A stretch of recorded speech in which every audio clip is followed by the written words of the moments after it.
یہ ہے کہ اللہ تعالیٰ ہر چیز کا حقیقی مالک ہے، کہ حقیقت میں جو ہے اللہ تعالیٰ کا جو حقیقی معنوں میں سب کا مالک ہے، ہر چیز کا مالک ہے، وہ اللہ تعالیٰ ہی ہے۔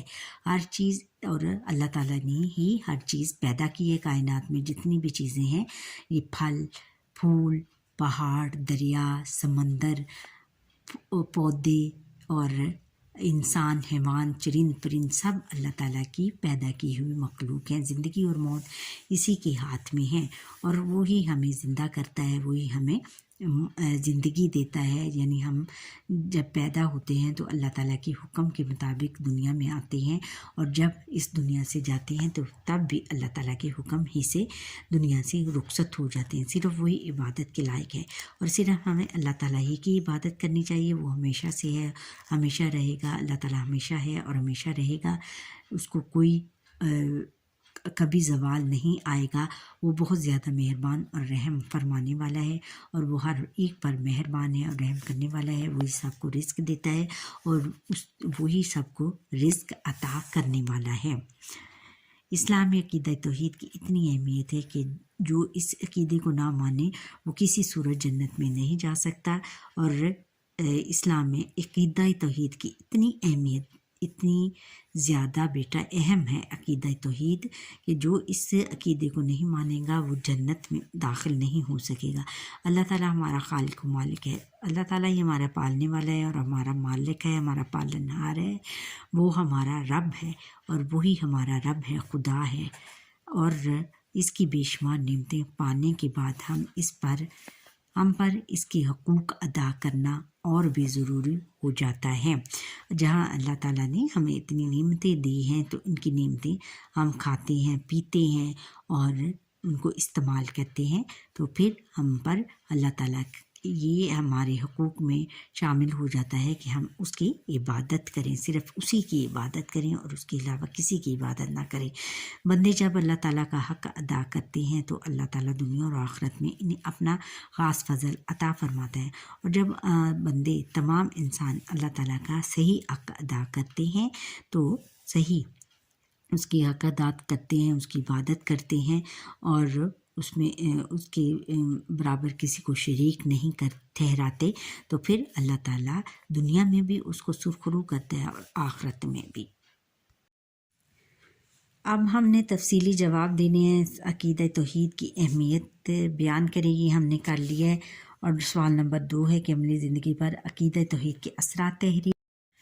عقیدہ توحید کے اثرات۔ عقیدہ توحید پر صدق دل سے ایمان لانے سے انسان کا دل پرسکون ہو جاتا ہے۔ یہ آپ نے لاسٹ والا پیراگراف جو ہے یہ پورا اسی سوال کا جو جواب ہو جائے گا۔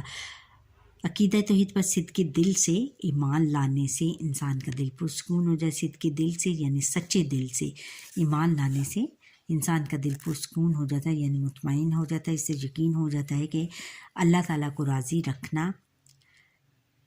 رکھنا ہے، اور جب اللہ تعالیٰ راضی ہو جائے گا تو دنیا اور آخرت کے کام سدھر جائیں گے ان پر، اور پھر اس بندے کو یقین ہو جاتا ہے کہ میں نے اللہ تعالیٰ کو راضی رکھنا ہے۔ راضی کیسے رکھنا ہے؟ اس کی عبادت کر کے، اس کی، اور پھر اسی کو اللہ تعالیٰ جب راضی ہو جائے گا تو دنیا اور آخرت سدھر جائے گی، اس کی دنیا بھی سدھر جائے گی اور آخرت بھی سدھر جائے گی۔ ایسے شخص کو ہر در پر جھکنا نہیں پڑتا، اسے ہر در کس کو کہتے ہیں؟ ہر دروازے پر جھکنا نہیں پڑتا، یعنی دوسرے پیروں فقیروں کی طرف نہیں جانا پڑے گا، اسے صرف اللہ ہی کی عبادت کرنی ہے، اور اللہ ہی سے وہ دعا مانگے گا، اور نہ ہی اپنی مرادیں پوری کرنے کے لیے ناجائز کام کرنے پڑیں گے۔ ناجائز کام یعنی پیروں فقیروں کی طرف نہیں جائے گا۔ یہ اللہ تعالیٰ اور رسول خاتم النبیین صلی اللہ علیہ وسلم کے فرامین کے مطابق کام کرتا ہے، ان کے فرمودات یعنی ان کے احکام کے مطابق، ان کے بتائے ہوئے راستے کے مطابق اپنی زندگیاں گزارتے ہیں۔ اللہ تعالیٰ سے مانگتا ہے اور مطمئن ہو جاتا ہے، پھر اللہ تعالیٰ سے دعا مانگتا ہے اور پھر مطمئن ہوتا جاتا ہے، پرسکون ہو جاتا ہے۔ ایسا شخص اپنی تمام ذمہ داریوں کو پوری دیانتداری سے ادا کرتا ہے۔ تمام تر ذمہ داریاں یعنی تمام اس کی ذمہ داریاں جو بھی دینوی ذمہ داریاں ہوتی ہیں، بچوں کے حقوق، والدین کے حقوق اور اپنی بیوی کے حقوق، سب حقائق اور ہمسایوں، سب جو حقوق ہوتے ہیں وہ بڑی اچھے طریقے سے دیانتداری سے، ایمانداری سے نبھاتا ہے، کیونکہ اسے معلوم ہوتا ہے کہ اس نے ایک دن اللہ تعالیٰ کی بارگاہ میں پیش ہونا ہے، اور اسے پھر آخرت پر بھی یقین ہو جاتا ہے کہ میں نے ایک دن اللہ تعالیٰ کی بارگاہ میں پیش ہونا ہے اور اپنے اعمال کا جواب دینا ہے۔ جو میں اپنے دنیا میں اعمال کروں گا اس کا جواب مجھے آخرت میں دینا پڑے گا۔ یہ شخص مالی معاملات میں بھی کسی کا حق نہیں مارتا اور اللہ تعالیٰ کی مخلوق کو بھی تکلیف نہیں پہنچاتا، اور مالی معاملات میں بھی بہت زیادہ دیانتدار ہو جاتا ہے۔ لین دین کے معاملے میں، جیسے پیسے کے لین دین کے معاملے میں بہت زیادہ ایمانداری سے کام لیتا ہے، اور اللہ تعالیٰ کی مخلوق کو بھی اور اللہ تعالیٰ کے تمام بندوں کو تکلیف نہیں پہنچاتا، بہت اچھا بندہ بن جاتا ہے۔ اب بچوں آگے سرگرمیاں ہیں۔ سرگرمیوں میں ہے کہ سرگرمیاں برائے طلبہ توحید کے موضوع پر قرآن مجید کی دو آیات اور مستند احادیث مبارکہ تلاش کر کے لکھیں اور ہم جماعت ساتھیوں کے سامنے پیش کریں۔ اللہ تعالیٰ کے اسماء حسنہ سنیں اور چند اسماء حسنہ مثلاً احد، خالق اور مالک کے معنی پر مذاکرہ کریں۔ احد کا کیا مطلب ہوتا ہے؟ یکتا، ایک، خالق پالنے والا اور مالک پیدا کرنے والا۔ روزمرہ زندگی میں توحید کے تقاضے کیسے پورے کیے جا سکتے ہیں؟ روزمرہ زندگی توحید کے تقاضے اس طرح پورے کیے جا سکتے ہیں کہ ہمارا یہ عقیدہ ہو کہ اللہ تعالیٰ ایک ہی ہے، وہی سب کا پالنے والا ہے، وہی سب کا خالق ہے، وہی سب کا مالک ہے، اور اس کے سوا ہمیں کسی کی عبادت نہیں کرنی چاہیے، اور پھر اس کے ساتھ کسی کو شریک نہیں ٹھہرانا چاہیے، اور ہمیں نماز پڑھنی چاہیے، روزے رکھنے چاہیے، حج ادا کرنا چاہیے، زکوٰۃ دینی چاہیے، اس طرح کے اچھے اچھے کام کرنے چاہیے، اور پھر ہم اچھے مسلمان بن سکیں گے۔ برائے اساتذہ کرام، طلبہ کے دل میں اللہ تعالیٰ اور اس کے رسول خاتم النبیین صلی اللہ علیہ وسلم کی محبت و عظمت کا احساس اجاگر کیجیے۔